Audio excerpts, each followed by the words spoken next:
Hi, everybody, and welcome to Compass Session 8. Tonight, our topic is conflict resolution, and we have a special guest from Equip for Equality, Miss Emily Wilson. So let's all sit back and learn all about our favorite subject, conflict resolution.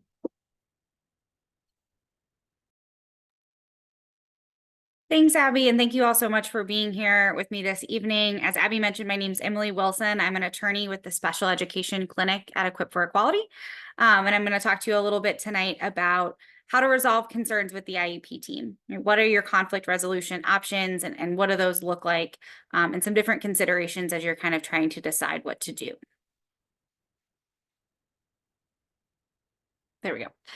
So our special education clinic, just in case you're not familiar with Equip for Equality, we are a disability rights nonprofit that provides free legal assistance to anybody with a disability in the state of Illinois. And we've got a few different projects within our office that provide assistance with different types of issues. So we have a civil rights team, an abuse investigation unit, and then we have a special education team, which is, like I said, what I'm a part of and what we're here to talk about tonight. And our special education clinic has a helpline. So if you have questions, either based on things from tonight or, in the future, or if you have families or providers who have questions, our helpline is always available for people to call. It's open to anybody who has questions. We're happy to answer questions or provide resources. And then in select cases, we can provide representation. So some of the priority issues or the top issues that we handle in the special education clinic are ensuring that students are served in the least restrictive environment, or the LRE, right? So making sure that students are being served in that setting where they're exposed to their non-disabled peers as much as possible, but also making appropriate progress. Another one of our priority areas is evaluation and eligibility. So students who are suspected of having a disability, or maybe have an IEP for one type of disability, but are suspected of having additional disabilities and need evaluations and eligibility and help with that eligibility process.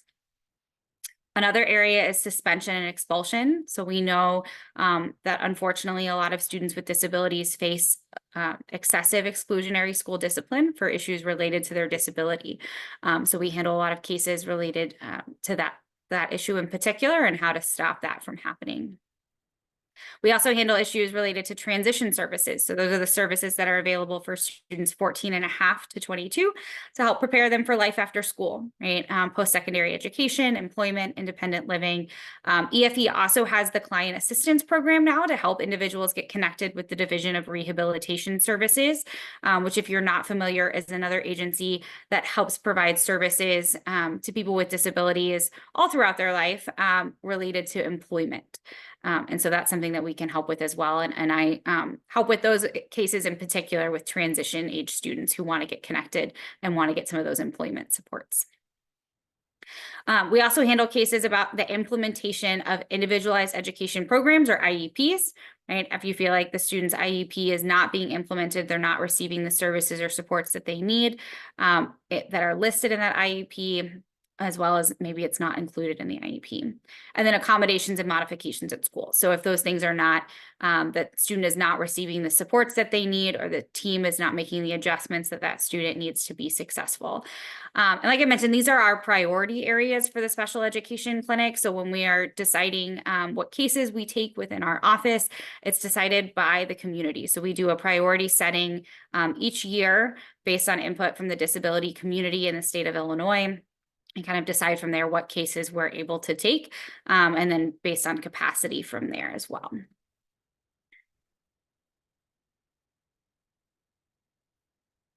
So today we're going to talk mostly about pursuing remedies under the IDEA. I want to flag too, this is a lot of information. And if you have questions, like Abby mentioned, I hope that you will let her know, and she's going to follow up with me. But also, if you have questions in the future about conflict resolution, that's one of the things that we want to be available for, to answer questions. Oftentimes we'll just have conversations with parents about what is the situation and what might make the most sense in terms of your conflict resolution options. Where should we get started? What's going on with your circumstance, and which one of these options makes the most sense? We also have a number number of different resources within our office. So fact sheets, templates, I'll reference a few of them as we go through these tonight, but happy to share those resources. So please let us know if there's anything that we can do. So there are a variety, like I said, of resources, of remedies under the IDEA. And I'm going to talk a little bit about each one of these, but just wanted to kind of give you a brief overview, right? And highlight the fact that when we talk about remedies under the IDEA or dispute resolution, disagreements with the IEP team, right? Some of the first things to start with are an IEP meeting and a reevaluation. Those are also dispute resolution options. We don't always have to jump to the higher level dispute resolution options to get what we want for students. So the first one we always recommend for families if they reach out to us with a situation is to request an IEP meeting. Sometimes it really can be just sitting down with the IEP team, the family, being able to lay out what their concerns are and what their requests are, and kind of giving the school team the opportunity to do the right thing, right? Doesn't always work out, right? But we always say it's a really good place to start. It also gives you an idea of where the school is at. So even if the school is not going to agree with everything the parent wants, with what the family is looking for the student, it kind of gives you an idea of, well, where are they coming from, right? And how hard is this going to be, right? But ideally, right, you would be able to resolve the issue at the IEP team, at the IEP meeting. The IEP meeting can be requested by the child's educational provider or the child's parent at any time. One thing I get questions of a lot from parents, or comments a lot from parents, that, well, the IEP meeting isn't till May, right? Yes, the team has to hold an IEP meeting every year, but that doesn't have to be the only one, right? The parent can request an IEP meeting at any time. We recommend always that parents make this request in writing. I think email is typically the easiest way these days, but you can also do it in a handwritten letter and take it up to the school. But within 10 days of receiving that request, the district has to either agree to hold the IEP meeting, right, and start having conversations about scheduling that meeting at a mutually convenient time, and notify the parent of that, or they have to notify the parent in writing, right, of their refusal, right, and why they don't think it's necessary to have that IEP meeting. Now, more often than kind of the written refusal, what we see is there's just not a response. And that's where it becomes really important to make sure that the request is in writing, because then that creates that paper trail that if you have to go to a higher level of dispute resolution, you have this paper trail that the team did not meet with you, right? They refused to meet with you, or they refused to respond. Another option is a reevaluation. So for students with disabilities, we know when a student has an IEP that they have to be reevaluated every 3 years. They call this the triennial evaluation, unless the parent and the school agree that it's not necessary. Right? Our recommendation is to never agree that it's unnecessary. Right? Sometimes this gets framed as, you know, well, we know your child's going to continue to be eligible, so there's no need to do any more testing. And while, yes, right, evaluations are looking at if a student continues to be eligible, the other piece of that is it's meant to drive instruction, right? Those evaluations are meant to give us guidance on where the student is functioning now, right? Have they made progress? What have they made progress in? What do they continue to struggle in, right? And give us a lot more information than we would get through, you know, the standardized academic testing that schools do with every student. Right. So it's really important that those evaluations get completed every 3 years, and that families don't waive that option. Also, families can request a reevaluation earlier than that, right? They don't have to wait the full 3 years, right? They can request it earlier, especially if something has changed, right? If the student has a new diagnosis, maybe they got a diagnosis from their doctor or from a therapist, right? And are experiencing new difficulties at school, right? And requesting that evaluation. And it can be a reevaluation or an evaluation in a specific area, right? It doesn't need to be that we do all of it all at once, right? If the family has concerns about student, you know, having speech needs, right, that are not being met, then they can request a speech evaluation.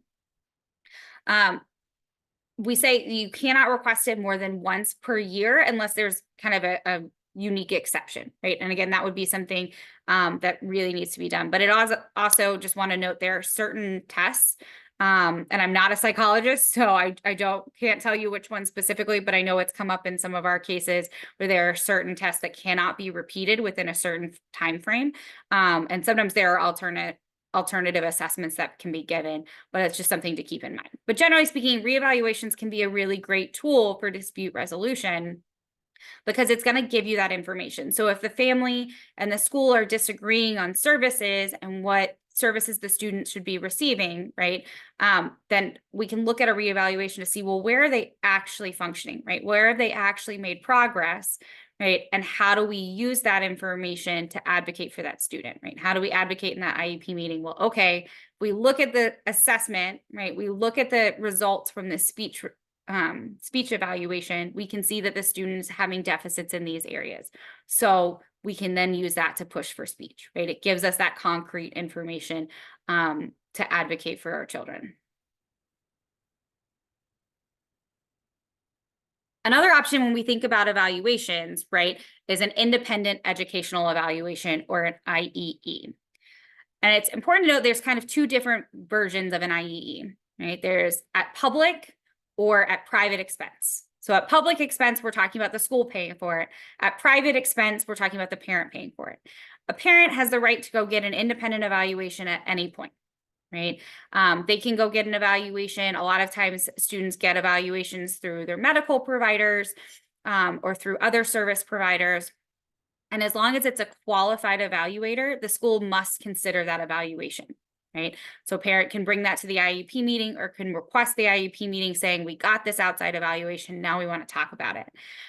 When we talk about at public expense, right, and this is more where we're talking about a dispute resolution option here. So at public expense, it's when the parent disagrees with the school's evaluation and is therefore asking that the school pay for somebody else to do it. Right? Saying, school, we don't think that you did what you were supposed to do. Your evaluation is not sufficient, right? It's inaccurate. So we're asking that you pay for an independent provider to complete an evaluation.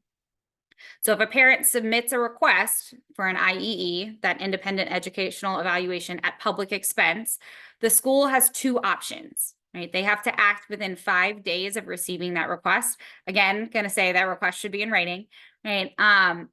They must either pay for that IEE, right? They agree that they're going to do it, or the school has to file for due process against the parent, right, within that 5-day timeline to argue that their evaluation is appropriate. Okay. And in that case, if the school district files for due process, right, the burden is on them to prove that their evaluation was appropriate, and therefore they don't have to pay for this. But it can be a little stressful, right? So if a parent makes this request, the school can file for due process. And we do see that happen, right? Sometimes they agree to the IEE, especially if, you know, they failed to do the evaluations, if the parent asked for them and there's a reason they should have done them and they didn't, or if it's very clear that the evaluation was poor. But we do see school districts filing for due process against parents to defend their own evaluations. So some of the big issues as we kind of go into the more details about the dispute resolution options, wanted to talk a little bit about some of the big issues that we see of disagreement between parents and schools. So I think the biggest one, right, and the most common thing there's a disagreement about is placement, right? Where is the student going to receive their educational services? What type of program are they going to be in? What type of peers are they going to be exposed to? And so it can be things like whether the student should be in a therapeutic or separate day school, right? Or in their neighborhood school. Within Chicago public schools, we see a lot of issues with, you know, what cluster program they're going to be in, right? And we see this with other districts as well, right? What program, what school building program are they going to be in, right? Because they're available in different areas. And then thinking generally just about whether the student needs a more restrictive or a less restrictive setting, or the other way around, right? Do they need to have more supports than they're getting in their current setting, and maybe the school doesn't think that they need that, or maybe they should be exposed to their general education peers more frequently, and the school doesn't want to make that change. Another big issue is just changes in services, right?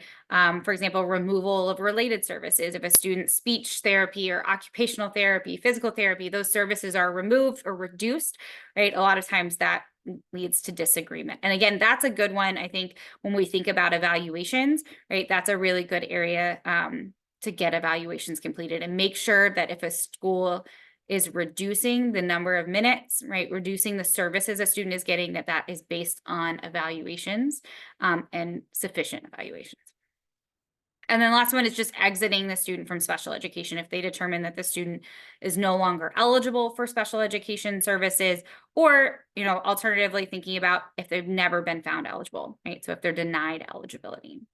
Now, this is obviously not all of the areas of disagreement. These are just the big ones that we see come up most often when we think about pursuing dispute resolution. One of the biggest things when we think about dispute resolution, and that we harp on a lot with families, is stay put, right? And knowing what stay put is. So when a parent, when a family and the school disagree, right, on a student's IEP, the parent does not have to sign off on that IEP for it to go into effect, right? It will go into effect, right, unless the parent stops it by requesting stay put. And so this is the parent needs to request mediation or due process within 10 days of the IEP meeting where the change in placement took place, right? And you always want to say that you're invoking stay put in that request. So we're going to talk a little bit more about how to request mediation and how to request due process.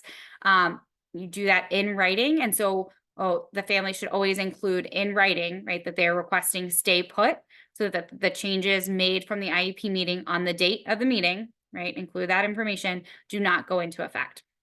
And so what this does is it doesn't prevent the change from never happening, right? It doesn't stop it from ever happening. But what it does is it freezes that placement until the dispute is resolved. So if the parent and the school are disagreeing over where the student is going to be, right? If the parent wants them to be in their neighborhood school and the district is trying to move them to a therapeutic day school, right? If the parent invokes stay put, they're going to stay in their neighborhood school. They're going to stay where they're at until the dispute is resolved. So either they reach an agreement or the hearing officer makes a decision, right? Or mediation fails. And like I said, I'm going to talk more about mediation and due process in more detail, but just always want to highlight this stay put, this 10-day clock, because it's really important that parents know that and know, because we frequently get calls where parents say, well, I didn't sign it, right? But unfortunately, it still goes into effect even if the parent does not sign off on that IEP. So the first bigger conflict resolution method I want to talk about is mediation.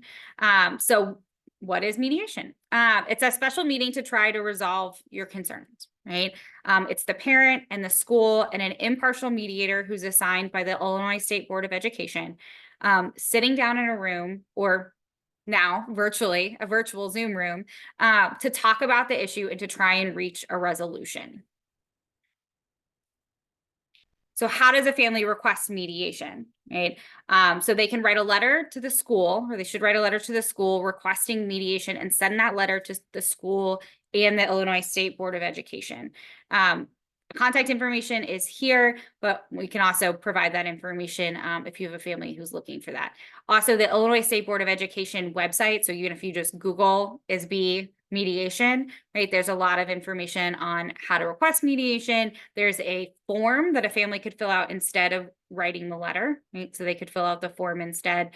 There's not a lot of room to explain what's going on, but it doesn't need to be a long letter, right? It just needs to be enough information for the school to know what the dispute is about, and so that they can decide if they're willing to mediate. Usually we say to send it to the superintendent and, like I said, and to ISB. You can send it by fax, email, or mail. A big fan of always sending things through email, because then you keep a copy, they get a copy, and you have kind of a record of when you sent it. So some other things about mediation. Mediation is completely voluntary. And so what that means is that the school district could say no, right? The parent could request mediation and the school say no. The parent also has to agree. So if it's a situation where the school is recommending mediation to talk about something, the parent could say no as well. Mediation is also confidential. So that means that anything exchanged at mediation cannot be repeated outside the room. This comes up the most when we think about if the school makes an offer, right? And the parent is not happy with that offer, but it feels like that offer is kind of hinting that the school did something wrong, right? You can't bring that up later and say, well, they offered me this at mediation. You can't say that. It is confidential. And then mediation agreements are binding. They're legally binding. So if the parent and the school come to an agreement, right, the mediator is going to write up that agreement, right, and have both parties review it and sign it, and that becomes a legally binding document. So it's really important that that agreement be detailed and include everything that the parties have agreed to, right, and that the parties make sure, right, families make sure that they understand what's in that agreement, what they're agreeing to. Oftentimes that includes a waiver, right? So the district is going to want a waiver of claims saying, I'm not going to file for mediation or due process again about issues up to this point. So it's important that families know that and understand what they're signing and making an agreement about, and that everything that they are asking for, that they think they've agreed to, is in writing in that document. And then if the parent doesn't agree to an offer, they don't have to, right? They don't have to come to an agreement. Mediation can end. Mediation can also be continued, right? So if the parties are kind of not really getting anywhere, but they think they need more information or maybe some more time, right, they can come back to mediation another day. And that often happens. You can also have a partial agreement. So it may be that you agree to handle one aspect of the family's concerns, but the school isn't willing to budge on something else, and you need to continue that or pursue dispute resolution further for that issue. And that's okay, right? It's, again, just making sure that it's really detailed in that mediation agreement. And I also wanted to flag, thinking about that request for mediation, we have fact sheets that kind of explain a little bit more about mediation and contain some of this information I've shared tonight. But we also have a template mediation request that kind of just shows what information a family should include if they're looking to request mediation. So we're happy to share that if families are looking for that. So the next conflict resolution option I wanted to talk about today is filing a state complaint. Right, so this is filing a written complaint with the Illinois State Board of Education regarding issues under the IDEA. And so a family should submit similarly, right, going to submit a letter of what the issues are, right, and any documentation or proof that they have to support their claims. It doesn't have to necessarily be requested by the parent either. A teacher could file a state complaint on behalf of their students or a specific student, right, if they have concerns. So it can be a good venue for systemic complaints or systemic changes, right? If they feel like there's a policy or procedure or there's something that's happening in practice that should not be happening, right, that violates the IDEA rights of students. And it has to be filed within 1 year of the alleged violation. Right. So within 1 year of what you think is wrong, or that violation of the IDEA. If you file a complaint, ISB has 60 days to complete an investigation, right? So they're going to talk to the family or the individual who filed the complaint. They're going to talk to the school. They're going to review documentation, and then they're going to issue a findings letter. Right, that includes what information they found, whether they consider it to be a violation or not, and then what corrective action they're ordering. And so typically that corrective action can be things like that the school needs to increase their training, or they need to change their policy, or if it's an individual student issue, they can order compensatory education. More often what we see is that they order the IEP team to meet to discuss compensatory education. So that can get a little tricky and kind of be not so satisfying for families who are seeking relief. So that's just important to keep in mind. And there is no right of appeal when it comes to Illinois State Board of Education complaints, so those state complaints. Also, just to note with the state complaint, another time that it can be really helpful or is a good dispute resolution option are when things are very clear cut, right? So it's harder for cases where you're trying to kind of decipher whether a student is getting maybe sufficient services, right? When we're kind of deciding whether or not the school is right or parent is right about what a student should be getting or should have gotten in the past. But when it's really clear, like something where a student's IEP says that they're supposed to get 120 minutes of speech a month, and the parent finds out that the speech therapist was on leave and they never got it, right? For a year, for 6 months, right? Something that where, it's very clear and it's documented, those are going to be the easier and probably more productive state complaints. We think about individual cases.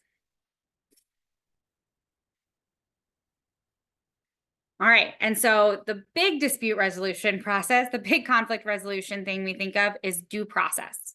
Right. So due process is a special education lawsuit against the school district. So it's a very specific process that comes from the Individuals with Disabilities Education Act, the IDEA, that outlines exactly how this is supposed to work. And it's a different process because it's meant to be more parent friendly, right? It's meant to be a quicker process. It's supposed to be designed specifically for these types of issues. It's not always a quicker process, and I will say it's not very parent friendly. But I guess it is more so than the court, so that helps. But when you think about the differences between a general lawsuit, right, and a special education due process hearing, kind of just laying it out, right? A lawsuit, you're going to be in the courtroom, right? The special education due process hearing is often at the school building or at the administrative building, more likely. So it's a little less formal of a setting. A lawsuit, you're going to be in front of a judge. Special education due process hearing, you're in front of an administrative hearing officer. So again, similar, right? It's still going to be that one person who is listening to the information and making a decision and a ruling that's binding. But it's a little bit less formal, right? A lawsuit, we call it a trial. Special education due process hearing is a hearing, right? But it's similar, right? You're still producing, both parties are putting on witnesses and presenting evidence and giving the hearing officer the time to make the decision, right? They're the ones who are making the call. And then the remedy that you can get from a lawsuit versus a due process hearing is a little different, right? So a lawsuit, you can get money, you can get enforcement, right? There's kind of a wider variety of things. When we talk about due process hearings, the remedy is educational services, right? Whether that's current educational services for your child in a specific placement, right? Or specific amount of services or compensatory services, right? It still all goes back to that educational piece, right? Even if a family is given a specific amount of money for compensatory services, that money needs to be spent on education. And then we think about time, right? Lawsuits, as you may have seen in the news, right? They can go for years, right? Years and years. When we talk about due process hearings, it's supposed to be a much shorter process, right?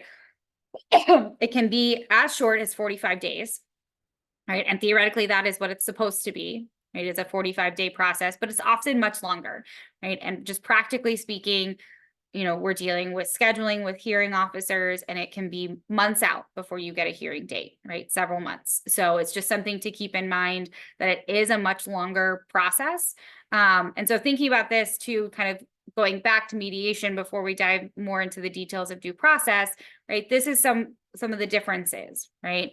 That when we talk about mediation, right, the family is able to kind of negotiate what they want and may be able to compromise on some things, but be sure they get what they want in other areas, versus at a due process hearing, the hearing officer is just making a decision, right? There is no kind of negotiating or compromising, right? It is what it is. And then the same thing with the timeline, right? Mediation can be a much faster resolution, right? Because it really is just, when do we get mediation scheduled, right? And if we reach a resolution, then it's done, right? That agreement goes into effect, and the issue is resolved, right? Whereas a due process hearing, it can take a while, right? It is a longer process, it's lengthy, and it's very detailed. We're going to go through some of the detailed timelines, but just as a kind of a forewarning, right? It's a lot. The other big piece to know with a due process hearing is that there is a 2-year statute of limitations. And so this is the deadline by which a family needs to file, right? So they need to make a request, submit their request for due process within 2 years of the violation, right, that they're saying happened, or 2 years that they knew or should have known, right, of that violation. So if it's a situation where the family was not aware and could not have been aware of the violation, it'll start once they were. A lot of times what we see with that is that a family thinks a student is making progress, and gets an outside evaluation, or somebody else comes in and does an evaluation, and they find out that the student really has not been making progress, right? And it's the first time they were aware that something was wrong, or they found out belatedly that there wasn't a teacher in their child's classroom, right? Things like that. Some broad reasons for filing for due process, right? We've talked about some of these already, but things like a disagreement with a change in placement, right? Failure to provide appropriate special education services, or improper graduation. And when I say improper graduation, what I mean is that, if a student, we know that students with disabilities have the right to continue to receive special education services up through the school year, sorry, up through the school year that they turn 22 years old, right? If they continue to need those services. And so sometimes students are graduated, they receive their diploma, and they're exited from special education before they're ready, right? And so we call that an improper graduation, and that might be a reason to file for due process. And with all of these, again, we generally recommend starting with mediation before jumping to due process. And so due process is more generally when we're talking about like mediation failed, it didn't work, right? The district was not listening to the family or was not willing to have the conversation at mediation, or maybe they declined to mediate, right? But again, because mediation is such a faster and more parent-friendly process, we generally recommend starting there. So how to file for due process. It's very similar to requesting mediation, right? Sending a letter to the Illinois State Board of Education and the school district superintendent. That letter needs to include the demographic information, right? So the child, their age, their disability, where they're going to school, contact information, all of that, right? The nature of the problem.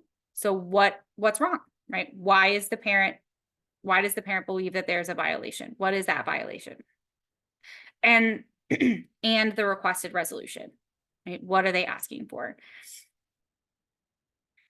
Again, there's also a lot of information on the ISB website that might be helpful, right?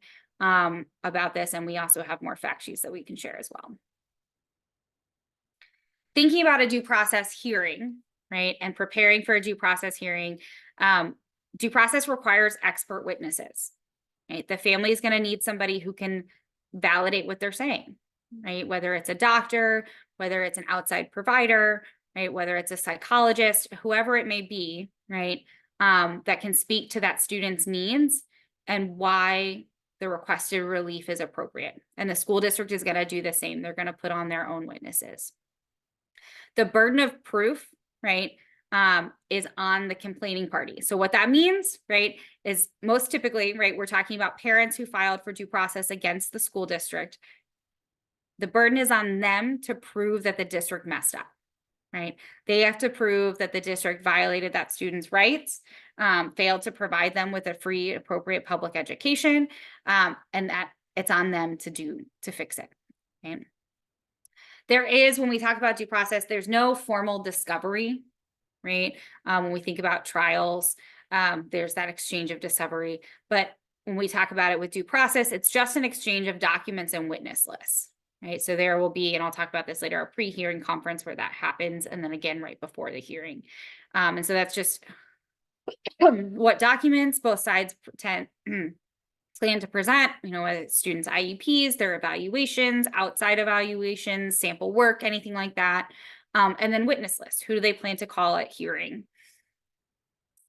There is also with due process a mandatory resolution process. Again, I feel like somewhat of a broken record here talking about it, but we're trying to figure out if there's an easier way to resolve this, right? And so there is this built-in 30-day timeline, right, where the parties can have to go through a resolution process, right? There's a resolution meeting that can happen, or the parties can agree to use mediation, which is generally what we see happen, right? It seems to be a more productive option. So generally speaking, both parties will opt into mediation, or both parties can agree to waive the resolution process. But again, both sides, the school and the parent, have to agree to waive that in order to move forward. Generally, we don't see that happen. Most often, if you see that happen, it's because, maybe they've already been at mediation for a while, right? If this parent and the district tried mediation first, and maybe even tried mediation more than once and weren't able to resolve anything, they could decide that they just want to go straight to hearing, and we're gonna waive that resolution process. That doesn't mean that there couldn't be some type of settlement agreement, right, reached before hearing. And even if the family and the school go to mediation, right, and they don't reach an agreement at mediation, they could still settle the case before getting to hearing, right? If there is an offer that's presented that works, right, for both sides. So that's an important thing to remember too. So this is an overwhelming amount of information, so I'm going to try and break things down, but just wanted to give kind of a timeline. And again, a lot of these things can get continued, and we'll see that more so with the hearing timeline. But generally speaking, this is kind of the way it's going to work, right? So a parent files their request for due process, right? And that starts the clock. Once the school district gets that request, they have to forward the request to ISB within 5 days, right, of them getting it. Again, we say parents should request to both anyways, but it's kind of like the school district acknowledging that they had receipt of it by sending it to ISB. And ISB is going to appoint a hearing officer within 3 days of the school of receiving that response, right? So they should reach out to the parent and the school district to say, we received your request for due process. This is your assigned hearing officer. And then that hearing officer is kind of going to run the show from there, right? With scheduling, with communications, all of that. The school district also has to respond, right? If they want to respond to the parent's request for due process, right? If they want to respond to that letter or that complaint, they have 10 days to do so, right? And sometimes they will, sometimes they won't if they feel like they've already addressed it, right? So if the school district believes that they've already provided prior written notice to regarding the parent's complaint. So if the parent is complaining about placement and the school district already sent the parent a letter saying, this is why we think that this placement is appropriate, they may not draft that written response. And then kind of going back a little bit, so the hearing officer is appointed within 3 days, right? Once the family and the school get that information, typically it comes from email of who their hearing officer is. Each party has 5 days, right, to request a substitute hearing officer, right, to strike a hearing officer. So if you have concerns about the hearing officer that is assigned, right, the parent could say, we want a different hearing officer. And then the school could look at that hearing officer and say, well, we want a different hearing officer. And then that's it, right? And that's who it is. There's only 5 days to do this. It's not 5 days for the school and then 5 days for the parent. It's just 5 days total, right? And each side only gets to do it once. So if the parent substitutes and ends up with somebody that they don't like, they don't get to do it again. So again, that's something that we're happy to have conversations about. It's not always relevant in all issues, but there are some issues where certain hearing officers, may have a history of ruling in parents' favor that might be helpful, right? Or the other way around. And then after that process, right, as we keep moving forward, within 15 days of getting that initial request, so from day one, within 15 days, the resolution process has to be started, right? And this is where there either has to be a resolution session, right? That resolution meeting I mentioned earlier, or the family and the school have to have decided either to opt into mediation, right? Or to waive the resolution session altogether, right? But a decision has to be made. So either there's the resolution meeting, we're gonna do mediation, or we're not gonna do anything, right? And that has to be done within that 15-day period. Doesn't mean mediation has to be held within 15 days. It just has to be that the parties decide what they're going to do, right? They either decide we're going to do a resolution session and it's going to happen within these 15 days, or we're going to opt to do mediation and they'll assign a mediator, right, who's not the hearing officer, somebody different, and start scheduling that. And it's just letting the hearing officer know, so it kind of puts things on hold with the hearing. if an agreement is reached at that resolution session, so this is something that's different with mediation. If the agreement is reached at the resolution session, the parent or the school district can get out of that agreement for 3 business days, right? So they could decide that they don't want to follow through with that. Another important piece about that resolution session, so if the family and the school decide to do the resolution session instead of mediation, right? The school district cannot bring an attorney to the resolution session unless the parent brings their attorney. So in mediation, the school could have their attorney even if the parent is unrepresented. But with the resolution session, the district cannot bring their attorney, right? Unless the parent has one as well. So that's another big distinction. And then if no agreement is reached at the end of the 30 days, right, or if the families go to mediation and no agreement is reached, right, the 45-day due process hearing timeline begins. Right, so this was just going through that first 30 days, right, after the family requests requests due process, right, and kind of all of those initial steps that we're seeing. And if at any point, right, things seem to be going off the rails, right, things don't seem to be lining up, just always good to reach back out, right? Reach back out to ISB, reach out to us, and we can answer questions, just to make sure things are kind of going the way they're supposed to. So the larger part of the hearing, right, and of this the due process is the 45-day period. Right, so this is after the resolution period ends. So this is, whether they went to the resolution session and didn't reach an agreement, did mediation and didn't reach an agreement, or both parties waived, right? And decide, let's just move forward. So there has to be what's called a pre-hearing conference.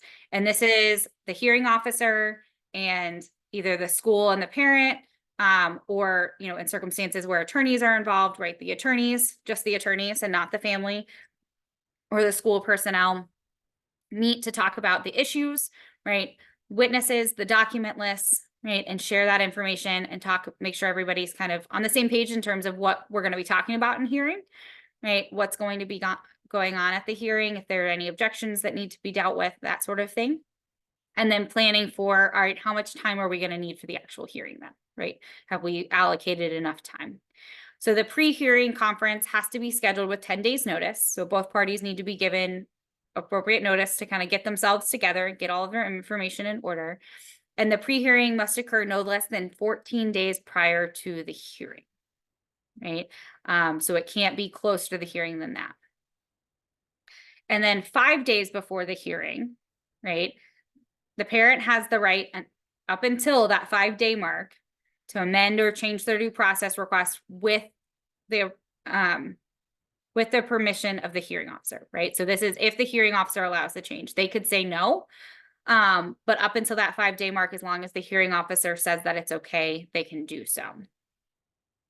And then at that 5-day mark, the parent and the school have to hand over those documents and witness lists, right? What documents they plan to provide. Again, they're sharing that at that pre-hearing, right, to get an initial idea, but that may change up until that 5-day mark. But once that 5-day mark hits, right, that is what each side intends to use at the hearing.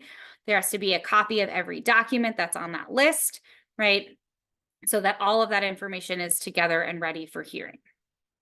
And then 5 days later, there's the hearing, right, and both sides get the opportunity to present their evidence, right, to question their witnesses, to make their arguments, right? And the hearing officer will lay out, all right, who gets how much time, right? How much time do we want for opening? How much time do we want for closing? How much time are we allocating for witnesses? So it'll be very structured, right? And that gets laid out by the hearing officer and should be outlined. At the end of the hearing, right, the hearing officer is not going to rule in the moment, right? They're going to take time to think about it, to consider all of the evidence, to write their decision, and they've got 10 business days to do that, right? To reach their decision and to issue a written decision. It's supposed to be done in 45 days, right? That's quick, and it can happen in 45 days, right? And we see that sometimes, especially with expedited due process hearings, which come up, we're dealing with issues of exclusionary school discipline, right? If a student has been expelled, then it'll maybe in a expedited due process hearing to deal with the issue. But oftentimes we see continuances throughout this process, right? There may be additional time, right, between the first day and that pre-hearing conference, additional time between the pre-hearing and the actual hearing, right? Given and continuances are often done, right? And also we just have to take scheduling into account. Unfortunately, it's just practicalities. And then after that hearing decision is issued, right? That is a final decision, so it can be appealed, right? The parent or the school district can appeal up to 90 days after the decision, according to federal law, right? But in Illinois, it's extended further than that. In Illinois, you can appeal up to 120 days after the decision. But it's just important to keep in mind that the federal requirement is 90 days. Either if you're somewhere else or just to know, because that 120 days could change, right? If Illinois decided to change their law. But the Illinois law is 120 days currently to make that appeal in federal court. So this was a lot of information, right? Again, about all of these different dispute resolution options. I know I said it before, but I just want to reiterate, we're happy to answer questions about each of these options. I know Abby is going to be collecting your questions so that I can answer those as best as I can. But if you have questions about specific situations or families who are seeking support on specific situations, we're happy to answer questions. When it comes to dispute resolution, we're not always able to represent, right? I went through those priorities that we have within our office, but we also unfortunately just have capacity issues sometimes. We are a statewide organization and we try to serve as many families as we can, but we're not always able to do that in the form of representation. But we also often provide what we call limited advocacy, where we can help in the background and provide kind of templates and things like that to help support families. So just want to make sure that you guys are aware of that. We also have a number of resources on our website about each of these dispute resolution options and other advocacy issues. So please check those out. And we're also happy to send things as they come up as well. Also wanted to just mention a program within our office that's newer, and so many people don't know, but it's New Leaf, Illinois. We can provide assistance with clearing cannabis convictions. So just wanted to share that information. We're trying to kind of get the word out that we're able to help with that and answer any questions if people need help with it. Yep. And then finally, just our contact information. This is our helpline number again, with the actual numbers instead of the fun letters. But our helpline number is 866-543-7046. And then you can email us at specialed@equipforequality.org. And then we also now have an online intake form where families can answer most of the questions that we need to ask through our intake. We'll still do an actual intake before we send any advice or make any decisions about representation. But it gets that process started and eliminates a lot of the questions we would need to ask over the phone. So helps make intake a lot faster. The QR here is just the link to that intake form. So if you're interested in that. And I think I went a little faster, so we're actually quicker than I thought we would be, Abby.